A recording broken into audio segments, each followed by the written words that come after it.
Baik, bismillahirrahmanirrahim. Assalamualaikum warahmatullahi wabarakatuh.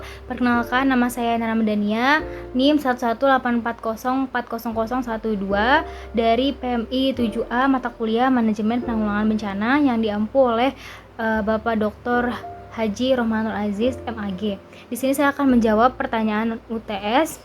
Yang pertama itu adalah macam-macam bencana. Macam-macam bencana ini ada 3. Yang pertama itu adalah bencana alam, di mana bencana yang diakibatkan oleh peristiwa yang disebabkan oleh alam, antara lain berupa gempa bumi, tsunami, gunung meletus, banjir, kekeringan, angin topan, dan tanah longsor. Yang kedua itu adalah bencana non alam, di mana bencana yang diakibatkan oleh peristiwa atau rangkaian peristiwa non alam yang antara lain berupa gagal teknologi, gagal modernisasi, epidemi, dan wabah penyakit.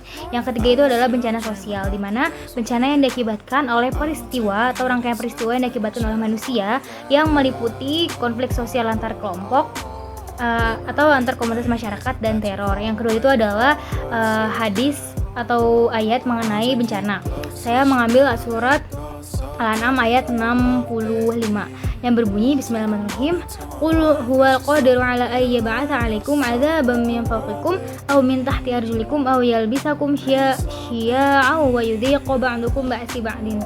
Yang artinya, katakanlah Muhammad, dialah yang berkuasa mengirimkan azab kepadamu dari atas atau dari bawah kakimu, atau dia mencampurkan kamu dalam golongan-golongan yang saling bertentangan dan merasakan kepada sebagian kamu keganasan sebagian yang lain. Nah, saya mengambil dari riwayat dikeluarkan oleh Imam Bukhari dalam kitab Tafsir Al-Qur'anil Azim nomor 462 dan diriwayatkan oleh Imam Tirmizi pada nomor 2991. Yang ketiga yaitu adalah mengenai urgensi dan dari mitigasi bencana dan bagaimana cara seorang muslim menyikapi bencana.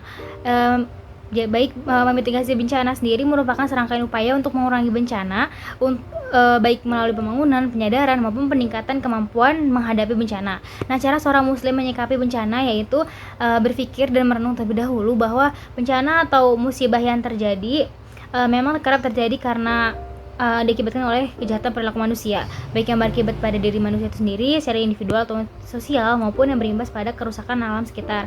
Namun demikian, tidak jarang pula bencana itu terjadi tanpa ada sangkut pautnya dengan perbuatan manusia. Artinya, sepenuhnya itu keputusan Allah Subhanahu wa taala yang tidak bisa diubah oleh siapapun.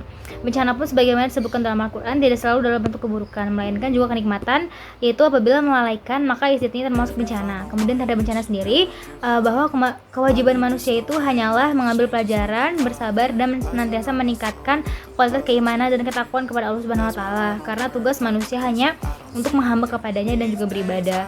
Yang keempat yaitu adalah yang terakhir mengenai pentingnya manajemen penanggulangan bencana. Manajemen penanggulangan bencana menjadi hal yang sangat penting harus diperhatikan, karena tujuan dari adanya manajemen penanggulangan bencana itu sendiri adalah untuk mencegah, mengatasi dampak bencana termasuk manusia, bangunan, hingga harta benda. Kemudian mengurangi kesengsaraan kehidupan korban hingga pelaksanaan kegiatan rehabilitasi dan rekonstruksi dalam konteks pembangunan. Apalagi jika kita perhatikan bahwa Indonesia ini sebagai salah satu negara yang rawan terjadi bencana, maka diperlukan upaya penanganan bencana yang cepat tanggap dalam melayani masyarakat. Mungkin sekian yang dapat saya sampaikan dan sahabat saya jelaskan. Kurang lebihnya mohon maaf. Wabillahi taufiq wal hidayah. Wassalamualaikum warahmatullahi wabarakatuh.